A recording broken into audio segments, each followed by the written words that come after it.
the cloths may get the fire also. So this is not required, especially not unwanted, especially. So whenever we are using the heating technology, then many times it causes the charring up of the equipment, so which is not wanted by most of the persons.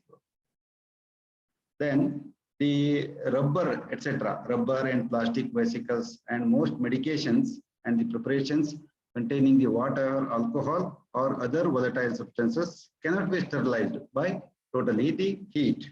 So that's also another important thing. And the moist heat.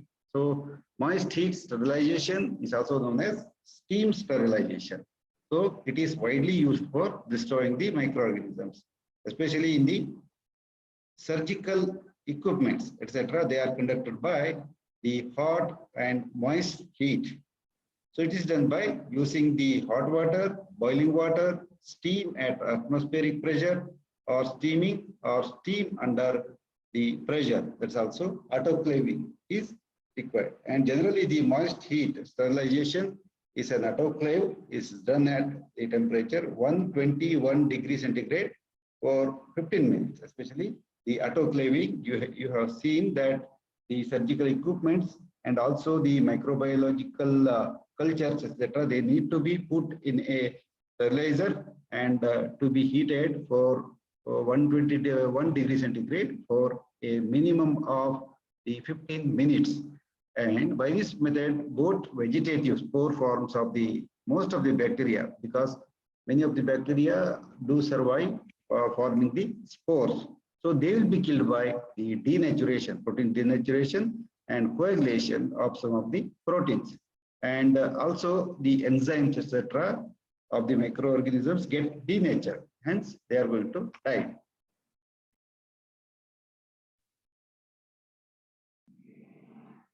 Surgical equipments are the one.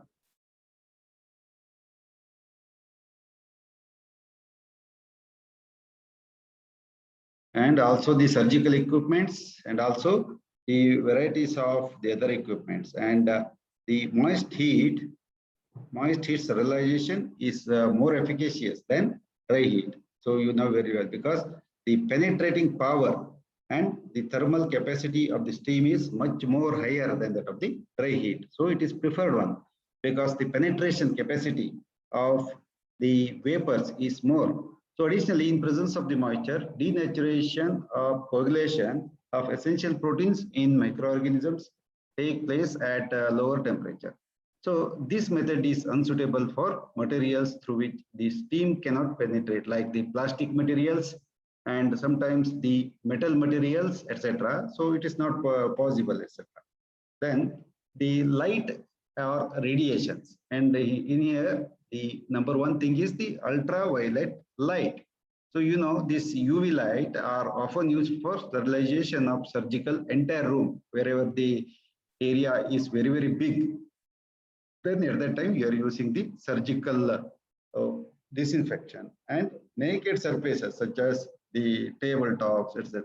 So UV light is passed on the inanimate objects, and but it should never be passed through the living things because it is toxic. The most common source of the UV rays is UV lamps, so which is fitted, and in the laminar flow, etc., we might have seen that the UV radiations in the region of 2537 A are produced. So how this is going to cause the death of the microorganisms, this exact mechanism is not known, but it is suggested that the UV rays destroy vital structures of the cells, such as the nucleoproteins, and it is going to damage the microorganisms. So they vary, especially in case of their susceptibility to UV lights. So almost all the bacteria will not die. There is a pattern of susceptibility is different from the different bacteria.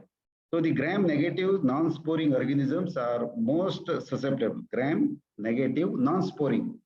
So they can be destroyed, whereas the Staphylococci, Streptococci, and viruses are resistant, especially the methicillin resistant, what we call as the resistance, they cannot be killed by the UV light. This you know to understand, and them a suitable disinfectant or the antiseptic need to be used. So this is the penetrating power of the UVs is very less, so they are effective only on the surfaces. So you should understand all these things because you are going to become the doctor, and why a specific sterilization method is used need to be now. So the penetration capacity of the UV rays is very, very less. So only the bacteria which is present on the surface, they can be disinfected. So the UV light is commonly used to reduce airborne contamination and sterilization of the aseptic room. So you can put the light on UV light and get out of the particular room until morning. The bacteria will be vanished. So the ultraviolet rays are harmful to the skin, and you will start itching if you are working under a laminar flow with UV light. So it is dangerous. Therefore, these organs must be properly protected. When you want to work under a UV light in the UV chamber, or also in case of laminar flows, then you need to wear proper clothing. So the gloves, etc., which are resistant to the UV light, need to be used for that particular thing is there. So here you can see that the UV bulb and the UV lamp, etc., which are used very common. Then the second is the chemical agents. Here once again varieties of the acids and alkalis are there. Then we will see what is the acids, especially the inorganic acids. So inorganic acids are potent and bactericides. So you know varieties of the acids which are having very, very low pH and very potent, and they destroy the microorganisms mainly by liberation of the hydrogen ion, which is a bacteristatic at pH 3 to 6, and also the bactericidal at pH less than 3. So very strong acids are very corrosive, like this strong HCl or HNO3. They are very, very corrosive, and they have got their own limitations of the usefulness. Whereas the mild acids like the boric acid, or it's also known as boracic acid, is available commercially as now the colorless and also the odorless agent, and hence it is a white crystalline powder and it doesn't stain the cloth, etc. So it is insoluble in water and glycerin.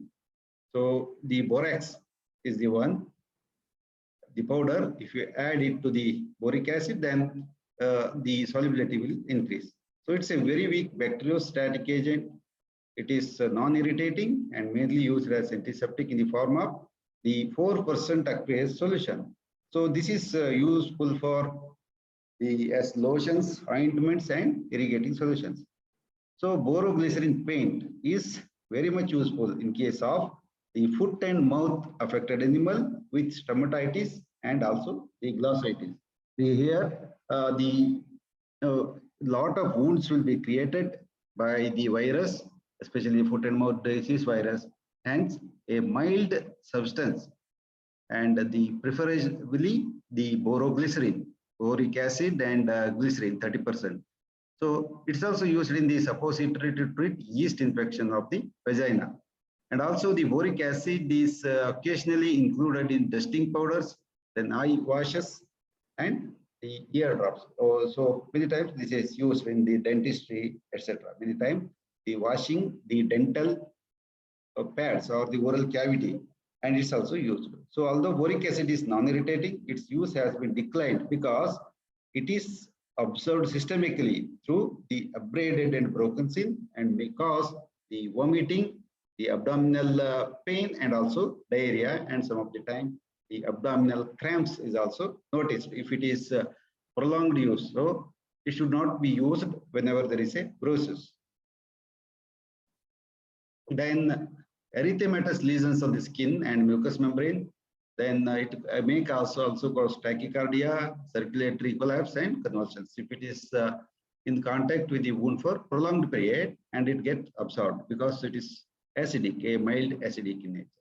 So chronic use may cause the borism. So this is a toxicity terminology, and it's called as the dry skin, eruptions, and gastric disturbances will be there. So the hydrochloric acid and the sulfuric acids are the very, very strong acids. So these are the strong mineral acids. So these are not the inorganic acids, they are the strong mineral acids.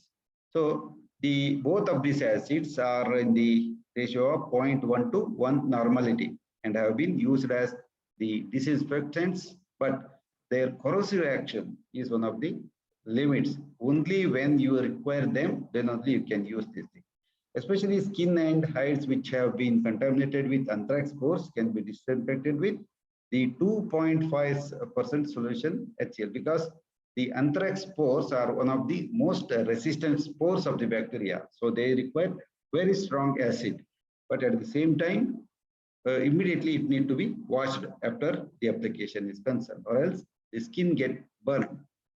And the organic acid, like so we have seen three types of the acid. One is the inorganic acid, boric acid, then the mineral acids, especially strong mineral acids such as the hydrochloric acid and sulfuric acid, and the organic acids.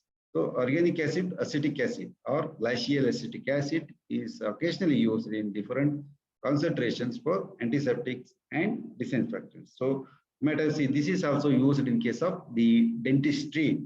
So the washing the oral cavity before any dental procedures, this is used. So irrigation of urinary tract is also used whenever the catheter need to be passed, etc. Then 1% acetic acid can be used in surgical dressing, and 1 to 3% acetic acid and also for the burn dressing. Then at the 5% of the concentration, it is bactericidal to mainly bacteria that has been used to treat otitis. In case of the cattle, it is very difficult to wash or get rid of the otitis externa, which are produced by certain microorganisms like the Pseudomonas, then Candida or Aspergillus. So in that thing, you can prescribe the acetic acid 0.25% or 1% acetic acid can also be used. Whereas in this case, 33% acetic acid is applied for the ringworm lesions. So the glacial acetic acid or 99% acetic acid is called as the glacial acetic acid. So there is a difference between the acetic acid and glacial acetic acid. The 99% pure acetic acid is called as glacial acetic acid. So it is a vesicant and caustic. So this 99% acetic acid is the caustic and is applied on warts to destroy them, especially. So please remember that warts is one of the very nonsense thing, especially which occurs on the papilloma virus. It causes the warts. Of course, it's a self-limiting, but it's very difficult to treat this particular warts is concerned. Of course, the ivermectin and some of the other drugs are also recommended. They will not go off so easily. Whereas the glacial acetic 99% is vesicant and caustic and is applied on the wall to destroy them. So please note this particular thing. So this is very much required in field conditions. So you can purchase a bottle of the glacial acetic acid 99% and go on application on especially the warts. Then high concentrations of acetic acid should be carefully handled because these may cause severe corrosion of skin and mucous membrane. So all these are very caustic in nature. Only you need to use them very, very judiciously. Whereas the benzoic acid, the formula is C6H5COOH, is prepared synthetically from the benzyl, and it exists as the light feathery crystals, odorless or with a faint benzyne odor. So it is relatively non-toxic agent and can be applied on skin as the antiseptic in a fairly high concentration. So that needs to be seen. So whenever such type of diseases are there, not some of the chemicals. So the glacial acetic acid and benzoic acid can also be used for treating the warts. And when compared to the earlier acid, there's the acetic acid, it's relatively non-toxic and can be applied on the skin as antiseptic in a fairly very high concentration. So it is a bacteriostatic agent and antifungal agent, benzoic acid. So extensively used as in case of the Whitfield ointment, what we have discussed already in the antifungal agent. And this is also used is extensively as preservative in case of butter, or else the butter become very rancid because of the unwanted growth of the bacteria. So you are mixing the benzoic acid as a preservative in butter and also some meat, food and drinks in the concentration of 0.1%. So if you want to use the chemical free, this is a chemical of course. So chemical free preservatives, then you need to use the butter, etc. immediately, or else the benzoic acid is used as a preservative. Then it is used for the treatment of ringworm infections in the skin as Whitfield ointment. Already you know. So benzoic acid and salicylic acid. So these both of the combinations, in an ointment, they are very commonly used as the Whitfield ointment. Even though this is one of the oldest ointment, still it is working, especially in case of the cattle. And the salicylic acid is keratolytic in nature, and the benzoic acid is antifungal in nature. So the ringworm infections, this is very commonly used. As the principal component of the benzoin resin, the benzoic acid is also a major ingredient in both tincture of benzoin. So you might have seen a sticky liquid, that is tincture of benzoin, and the Freyer's balsam, which are occasionally used for the topical antiseptic and also the inhaled decongestants. So few of the old veterinarians, they are very fond of these things, and sometimes they come to our laboratory and get these materials prepared. So the benzoic acid is also possessing the keratolytic and also anti-seborrheic action. So whenever the infection is deep-seated, then the keratolytic activity is very much required. So the benzoic acid will serve this particular purpose. Several acids are also there, and one among these things, the salicylic acid, and then also the mandelic acid, then the TCA, trichloroacetic acid. So they are also used as the topical antiseptics. And for destruction of the warts, trichloroacetic acid may also be used in a concentrated form. So this is the TCA, trichloroacetic acid, and also the glacial acetic acid. So some of the ointments are coming with all these particularly useful things. So you need to study this particular thing. And yes, of course, for destruction of the warts, trichloroacetic acid may be used in a concentrated form, TCA and also the glacial acetic acid. TCA and both glacial acetic acid can be used to treat the warts, but many times it may cause some of the ulcers also. So be careful while using this particular combination. Then alkalis, strong alkali solutions are the potent germicides. So they liberate hydroxyl ions which exert antimicrobial activity. And in general, the activities most bacteria and virus are diminished at the pH more than 9%. And the number one alkali, which is very cheap and can be used, is sodium hydroxide. So it's also called as the caustic soda. Sodium hydroxide is also called as caustic soda and the washing soda. Whereas it's also known as the soda lime, because lime is the one with pH is very, very high, and it's a potent germicide. And its solutions are used as disinfectants and caustic. So whenever there is a death of a cattle due to any of the infectious disease, then the caustic soda is put, and or the soda lime is put. And solutions are used as the 2% solution of NaOH in hot water is used as the disinfectant against the common pathogens which cause this fowl cholera and the salmonella or the pulmonary diseases.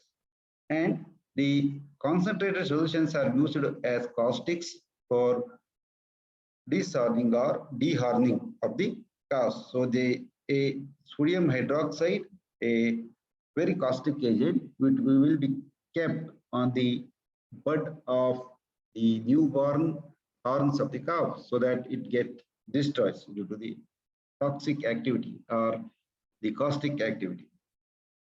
Then the irritant or caustic properties of soda lye are usually preclude its application on the tissue. So this should not be applied on the tissues. So it's one of the most irritant agent. Hence, need to be careful because it produces a lot of heat, and the lime, especially if it is come in contact with that of the water, enormous quantity of the heat is generated.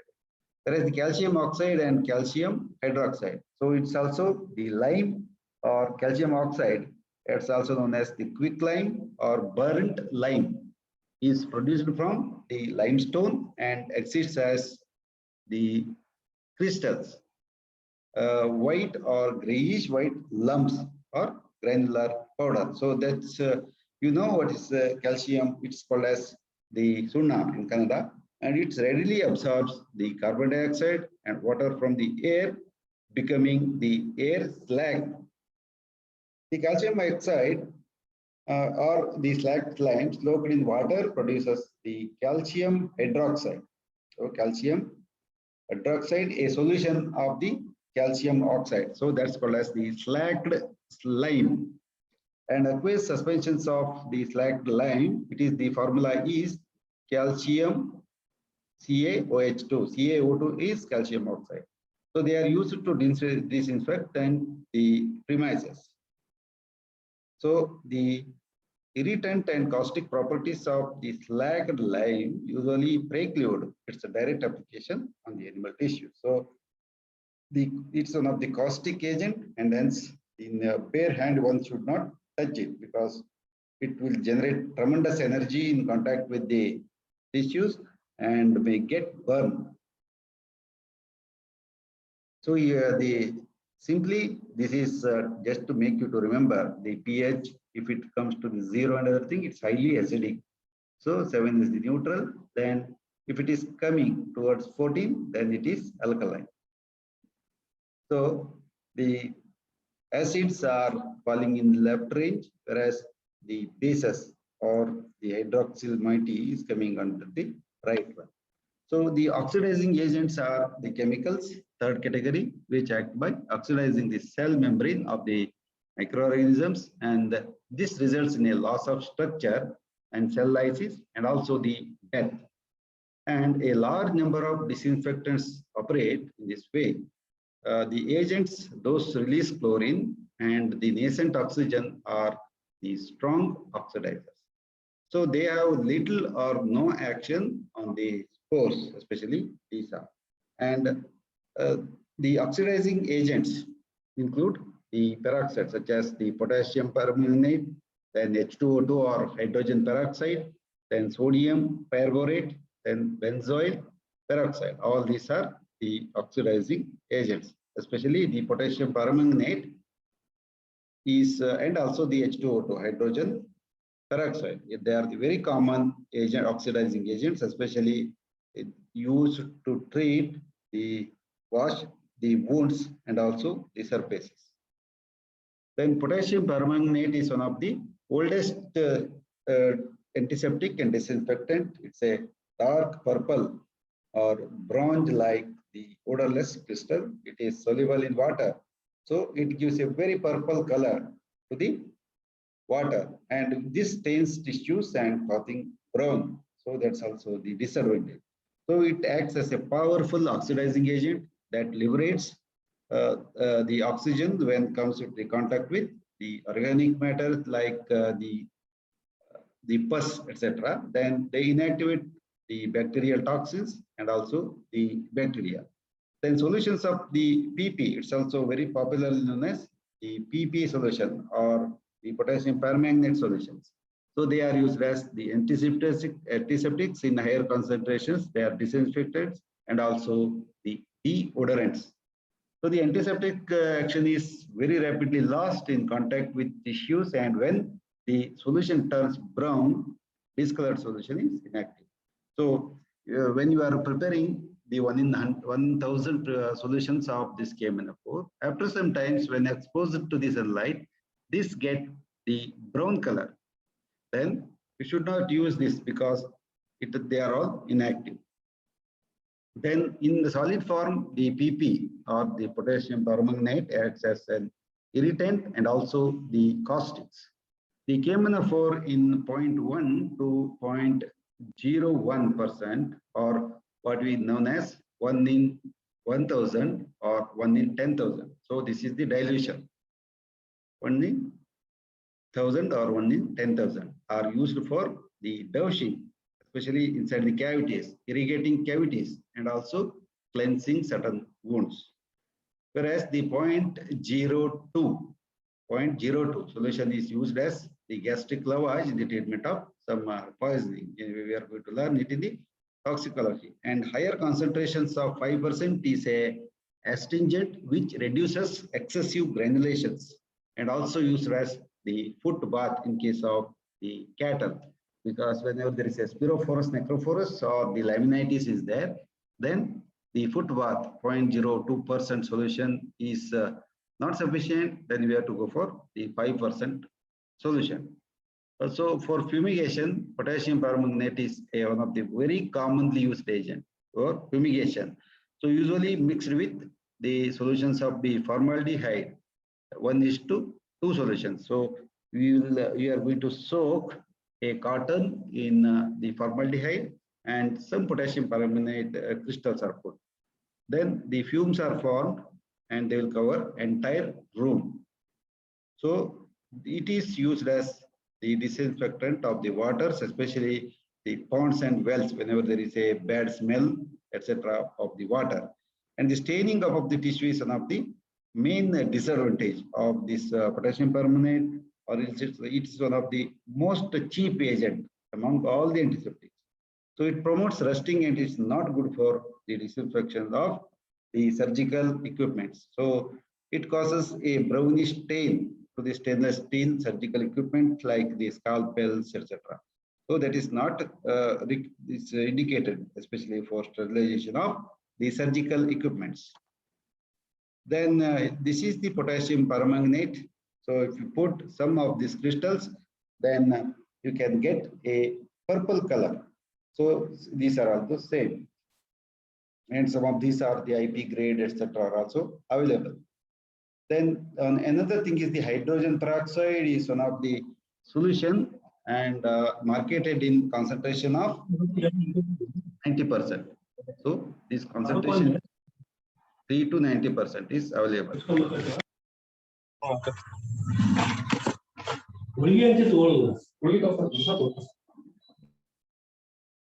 So this is the 3% solution. It's used as the wound cleansing agent because it has a little value as an antiseptic is concerned. And the H2O2 or hydrogen peroxide 3% liberate the nascent oxygen. Nascent oxygen, and when it is having the contact with cattle is present on the wound surfaces and also the mucous membrane. So if you apply this hydrogen peroxide on the wound, and when it reacts with the pus, etc., or the surface of the wounds and mucous membranes, then the nascent oxygen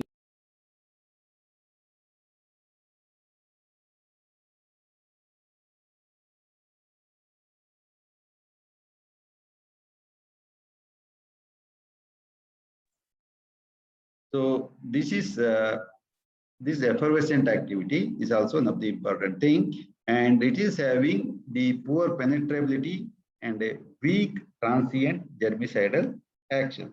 So on the other hand, hydrogen peroxide 3% exhibits significant cytotoxicity.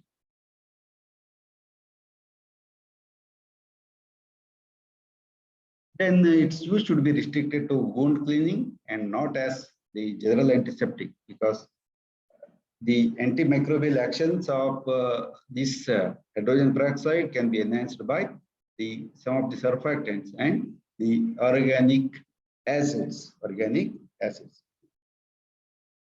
And another substance that is called as the sodium perborate is a white odorless water soluble chemical prepared from the sodium metaborate and also the hydrogen peroxide. Then the sodium perborate, it undergoes or hydrolyzes in contact with the water. So it produces the hydrogen peroxide and also the borate on chemical reactions. So on the application, it first decomposes into the H2O2 or the hydrogen peroxide, which in turn liberates the oxygen, especially nascent oxygen, to produce the germicidal effect. That's how the sodium perborate. So ultimately, it produces the H2O2. Then this H2O2 releases nascent oxygen, and the nascent oxygen is having the germicidal property. Then it is mainly used as the topical antiseptic and is included in the antiseptic solutions and also the mouthwashes. So many of your mouthwashes, which are very commonly available, especially so many things are being advertised on the TV as the mouth fresheners. So they are containing sodium perborate. Whereas the benzoyl peroxide is also prepared by interactions of the benzyl chloride and a cooled solution of the hydrogen peroxide. So if you read the content of this mouth fresheners, this will be present benzyl peroxide and also the hydrogen peroxide or the sodium perborate. And it acts as an antiseptic by slowly releasing oxygen. That's also nascent oxygen. However, it causes the irritation and the dryness of the skin if it is applied over the skin. So it is used as the keratolytic and anti-seborrheic activity. Means whenever there is a debris are formed on the skin, then we can use the benzoyl peroxide. So it is not like the other organic compounds. It is potentially an explosive. The benzoyl peroxide can cause fire without external ignition. So this is very dangerous thing. So the benzoyl peroxide is potentially explosive and can cause fires without external limitations. So that's why in each bottle which is containing benzoyl peroxide, it is written that highly inflammable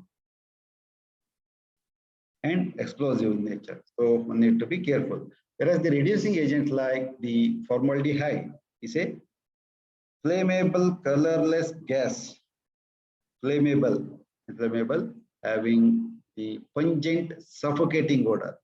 So you might have smelled the formaldehyde when you are in the anatomy department because for the embalming fluid and preservation of the cadavers, this is very commonly used because it is one of the important this germicidal agent.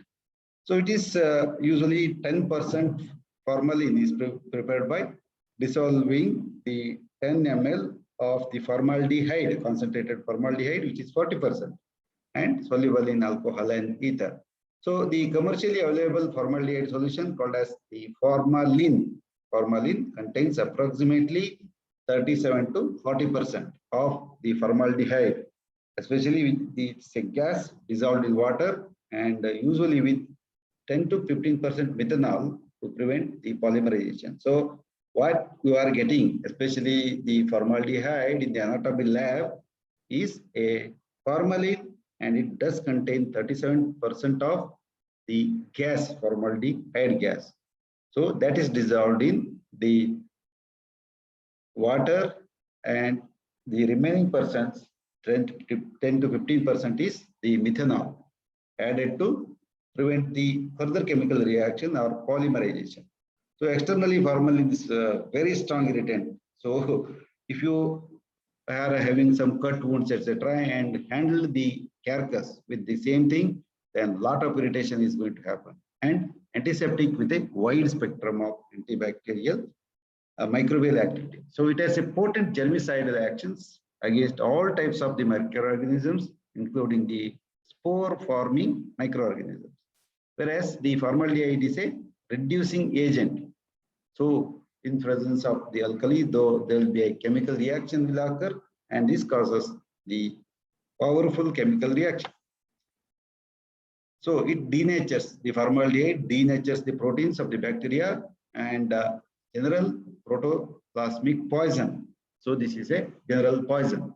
And its sporicidal action is mainly due to the ability to combine with the proteins and also the nucleic acid. So especially the bacterial RNA and DNA, they will get precipitated with the formaldehyde. So a 3 to 8% aqueous solution of formaldehyde is commonly used as the disinfectant. So at this concentration, formaldehyde solution exhibits the intermediate to high level disinfection. So the formaldehyde gas is also used to disinfect rooms by the fumigation. Then formaldehyde solution is effective in presence of the organic matter and does not corrode the metals or paints and also the fabrics. So the formaldehyde is not having the penetration capacity of the cell. So it is slowly acting, requires the 6 to 12 hours to act, and its fumes are highly irritating and carcinogenic also. So the formalin continuation inhalation of formalin is dangerous, and sometimes the lung cancers are also going to produce due to the continuous irritation. So due to these reasons, it is infrequently used as disinfectant in veterinary hospitals. Sometimes it is used, but nowadays it is the changed era. Some phenyl, etc., are used. Then glutaraldehyde, a saturated dialdehyde, is similar to action of the formaldehyde.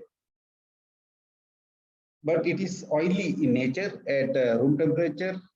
Especially the glutaraldehyde is less pungent, then less irritating, but better than that of the formaldehyde, especially sterilizing agent. It is having the very wide activity like bactericidal, fungicidal, virucidal, and mycobactericidal also. Then some of the sporicidal property, glutaraldehyde. Then it is classified as an intermediate to high level disinfectant, but the caustic nature of the glutaraldehyde make it not a good antiseptic because the irritative property and also the caustic property. So this glutaraldehyde 2% buffered with sodium carbonate. So try to collect all these vials and please submit it to our laboratory, especially the mouth fresheners and any preparations which are containing these type of the solutions, so that it makes the student to remember the name of these particular chemical agents and to learn properly. So the glutaraldehyde 2% buffered with sodium carbonate, that is 0.3% to pH 7.5 to 8.5 is widely used as the disinfectant for heat label and surgical equipment. Example, so the glutaraldehyde is smeared using a cotton to the endoscopic and plastic rubber apparatus. So because many times this the gastroscopy or the proctoscopy, etc., they are used in the multiple persons. So the disinfection is very much required. Hence, these endoscopes and this plastic or rubber apparatus are disinfected with glutaraldehyde 2%. So the glutaraldehyde solution has a very short half-life, 2 weeks. Yes, and compared to the antibacterial agents, this is of course long. But when compared to the inanimate objects, then it is short. So the glutaraldehyde is not irritating or corrosive as when compared to the formaldehyde, it is not so corrosive, but it has got precautions need to be taken when they are used. It also causes the caustic action. So the use of the protective gloves and proper ventilation are very much required while the equipments are being disinfected with glutaraldehyde. Then sulfur dioxide, SO2 is occasionally used as the fumigant for the animal houses. Sulfur dioxide, then it is produced by burning up of the sulfur, especially half kg of the sulfur for every 3 square meters of the air. And especially in case of the closed spaces for maximum effect, especially the room walls, ceilings, and also the floors, and should be kept in moist because the gas requires water to form the sulfurous acid. So this is the reason, sulfurous acid, which is acting primarily as reducing and also the bactericidal agent. So for the maximum disinfections, building should be sealed for house. So this is very useful in case of the poultry house disinfections. So they contain have lot of the salmonella and other microorganisms. So this is one of the common factor. Of course, now some of the modern agents are also there, but like this corlosine and the other things, chlorhexidine, etc. But still, this sulfur dioxide is preferred. And currently, sulfur dioxide is used as the less used as disinfectant, as it corrodes metals, rots fabrics, and bleaches the dyes, especially in the rooms, the paintings, etc. They will get rid of this particular thing. So it is less commonly used. Then alcohols, you know very well that during this COVID pandemic, the alcohols are coming to the front line as the ethyl alcohol or isopropyl alcohol. So both of these possess the germicidal actions. So they also relatively inexpensive when compared to the other agents and less toxic when applied topically. So the alcohols when used alone are more effective antiseptics than the disinfectants. So they are the antiseptics, but they cannot cause the total disinfections. Disinfectants are, you know that the difference between the antiseptic and disinfectant. Disinfectants are always used as the agents on the inanimate objects, whereas the antiseptics on animate or the animal. So the alcohols are the often mixed with other disinfectants to solubilize the fat and exert additive synergistic effect. Especially the tincture of the iodine is also one of the good antiseptic and also the disinfectant. So alcohols are not good cleansing agents and they are not useful in the presence of the pus. Then one of the agent is the ethyl alcohol. It is a volatile, highly inflammable and colorless liquid which is present in our sanitizers. So largely used as laboratory reagent and alcoholic beverages. Of course, many people drink it with the ethyl alcohol because the naturally obtained ethyl alcohol is used as a drink, whereas the one which is used for the disinfectant and antiseptic property is from the chemical origin. So it's also effective germicidal and antiseptic agent, and we know the importance of the alcohol during these pandemic days of the COVID.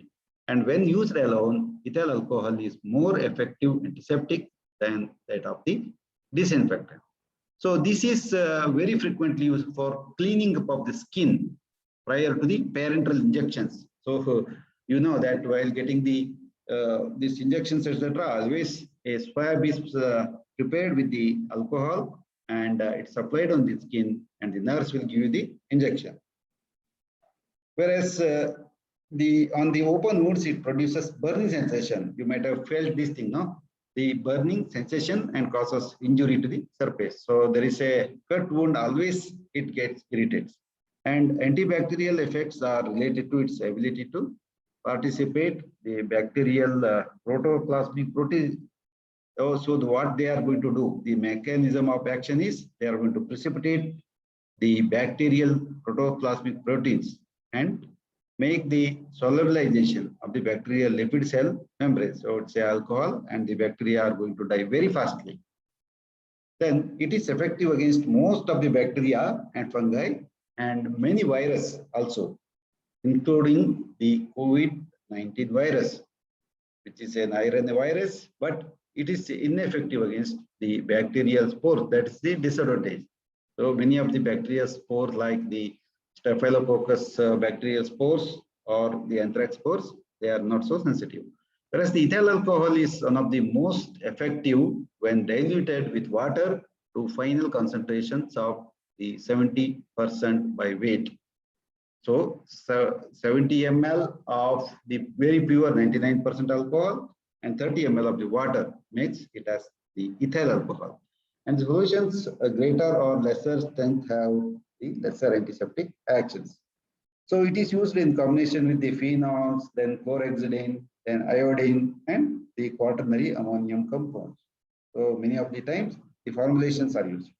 Instead of simple agent, it is mixed with the chlorhexidine solution and also sometimes the phenols and sometimes isopropyl alcohol also.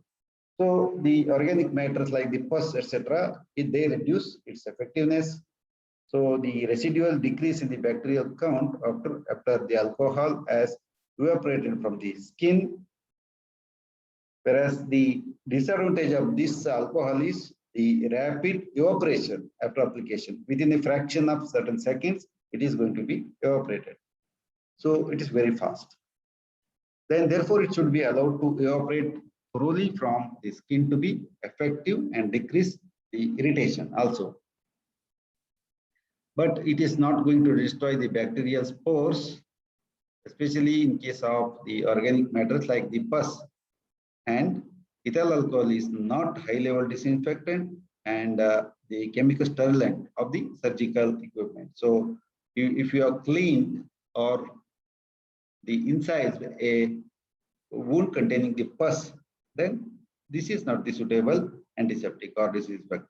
And caution should be taken while it is storage and because it is highly inflammable and used prior to the electrocautery or laser surgery because the alcohols are highly inflammable. So don't switch on the Bunsen burners, etc. while you are using the RO. All the entire room may get the fire. Many of such fire incidences has happened in the hospitals, and one need to be very, very careful while a electrocautery is being done and laser surgery is being done. So you all need to take cautions while using the alcohol. Then isopropyl alcohol, I think many persons came to know up to this particular isopropyl alcohol because the formula is C3H8 and O. It's a colorless inflammable chemical and having one of the strong odor, that's the alcoholic smell. It has similar actions of the ethyl alcohol, but it is a special characteristic is more potent than ethanol to greater depression to the surface tension, and the solutions ranging from 30 to 90% are best results are obtained with 50% alcohol. So the solutions of 30 to 90% with its 50%. So it is always mixed with the ethyl alcohol. So it's also widely used as one of the universal solvent and a cleaning fluid, especially for dissolving lipophilic contaminants such as the oils. Then phenols and related, especially the agents, are obtained from the coal tar. They are naturally derived from the coal tar and are often called as the coal tar derivatives, the phenols. That's why they are called as the black phenol. And these compounds include the pure phenol and substitution products with the halogens and alkyl groups. And these phenolic compounds are highly toxic to cats, and they should not be used for disinfectant of the objects coming in contact with cats. So you know that cats have a licking property of anything, whatever it is offered. So what they are going to do is if you apply any antiseptic which is having phenolic compounds, if the cat licks, it is going to die immediately. So one need to be careful while using the phenol. They are highly susceptible, and some of the wild animals are also highly susceptible to phenols. Some of the wild animals do not tolerate this even with the smell of the phenol or phenyl. So phenol is a carbolic acid and it's the oldest example of an antiseptic, and still it's having the germicidal property and widely used, especially in the case of toilet sanitaries. This is very commonly used. So it's having the very wide spectrum of activity against the different variety of the bacteria, virus, and the fungi, but has the minimum action on the spores. So we need an agent which is having the sporicidal inactivity. So it's a general protoplasmic poison and injuring the microbes. So the injuring microbes. Then it acts by penetrating and disrupting cell walls and denaturing the bacterial proteins. Most of these are like that. Only the high concentrations, it causes the burns of the skin, and also it's highly costly. And the phenol may be used as local antiseptic and disinfectant, and the effects are the concentration dependent. As the concentration increases, the effect increases.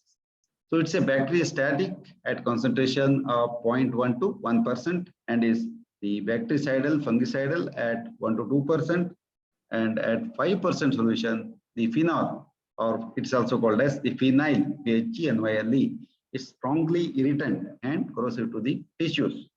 So it has got a very good power, penetrating power, especially in case of pus, etc. Suppose there is a operation is conducted and the pus is drained, then you can use the phenol.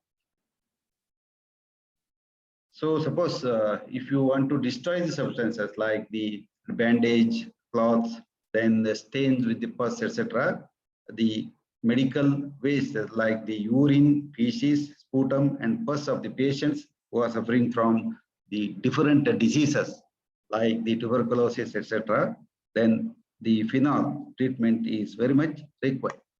And presently, it's rarely used as antibacterial or the disinfectant in case of veterinary practice because of the caustic nature and toxicity.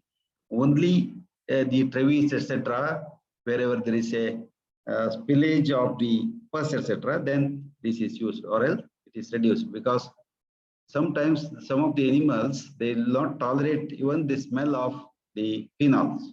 Then the cresols are the cresolic acid and is a colorless liquid which darkens the exposure to air. So it is a phenolic in nature, cresols, but has the methyl group substituted on the benzene ring. And the cresols are commercially available as mixture of ortho, meta, and para cresols, all the three, and which the meta isomer is very predominant. So iso, meta, and para, three are there. And the action of the cresols is similar to that of the phenol and with more bactericidal effect. So of course, these are also active against the bacterial spores. Compared to phenol, the cresols are less toxic. So a 2% solution of the cresol is used as the disinfectant agent for the inanimate objects like the utensils, stalls, then gutters, then vehicles, which are used for transportation of the animal, and the livestock premises. So this is used, especially in case of the, and most exposure to cresols are very low, and these are this harmful, and the skin which comes in contact with that of the cresol with high level of the cresol can burn the skin and damage the vital organs such as the kidneys, liver, brain, and lungs. That's also one of the thing. And when cresol is breathed, ingested, or applied dye skin at very high levels, it can be very harmful. And some of the persons, they get addicted to the smell of the cresols and phenols. It's called as the glue sniffing. So the agents, especially some of the chemical agents, may cause the toxicity. And the Lysol, it's also known as saponated cresol at 50% soapy emulsion of the cresol. And Lysol is more commonly used as Cresol, but it is more soluble in case of water and forms the soapy emulsions that dissolve the grease. Especially whenever the surface is greasy, then we can use this thing. And the Cresol 2% solution of the Lysol is in hot water is commonly used as the disinfectant and for inanimate objects also. Then resorcinol is another phenol compound and is less potent than that of the antiseptic, but has good keratolytic and also the antipruritic, means itching will be reduced. So it is mainly used as the skin affections like the pruritus, eczema, which are caused by the ringworm and also by the acne. And it is used as 5 to 10% solutions as ointments for the use of chronic skin diseases such like the psoriasis. So any persons with psoriasis will be administered the solutions of resorcinol. It is used as 5 to 10% ointments for the treatment of chronic skin diseases such as the psoriasis. So one of the allergic skin disorders, especially in case of the human beings. So it's also included in certain medicated soaps which are used for the dogs. And in large doses, it's a poison causing the giddiness, deafness, salivation, sweating, and many times the higher doses, it enters the CNS and cause the convulsions also. So the important use of this thing is as a 5 to 10% ointments with the dermatitis and which cause the psoriasis. Then hexachlorophene is a chlorinated phenol. Then this produces strong bacteriostatic action against many gram positive and also the gram negative bacteria with very few. Then it acts by inhibiting the bacterial enzymes in varieties of the enzymes which are required for the bacterial protein synthesis and many more. And in high concentration, it also causes the bacterial lysis, maybe bacterial cell wall or the cell membrane lysis causes. Then hexachlorophene is available as 0.5 to 2%. It's widely used in case of the medicated soaps. I think if you see the content of this Dettol soap and the many other soaps, medicated soaps, which are used for the cleansing the skin, then the content will be the hexachlorophene. And it's also used as, in case of agriculture, as soil fungicides, plant bactericide, and also the acaricide. So when applied on the surgical scrub, so you know that what is a scrub, etc. Before going to have the surgery, thoroughly the hand side, etc. they are scrubbed. So it is significantly lowers the incidence of skin infections, especially the surface area of the skin is scrubbed, means all the debris, etc. are cleaned using the hexachlorophene before the operation, especially before putting the sutures of the wound. Then it is useful for the treatment of acne and fungal infections of the skin, especially in the youngster. This is a problem, the acne and also the fungal infections of the skin. And repeated exposure of the skin to very high concentration of the hexachlorophene may lead to sufficient absorption of the antiseptic to cause the symptoms of the neurotoxicity, and also the reversible vascular changes, mainly affecting the myelin of the brain and spinal cord, have been reported. And because of this thing, neurotoxicity, especially in case of humans, it contains which are more than 0.75%, are only for the prescription, means with medical experts' advice only. The dermatologists can only prescribe these particular soaps and shampoos which are containing more than 0.75% hexachlorophene because it causes the toxicity. Then chlorosilane.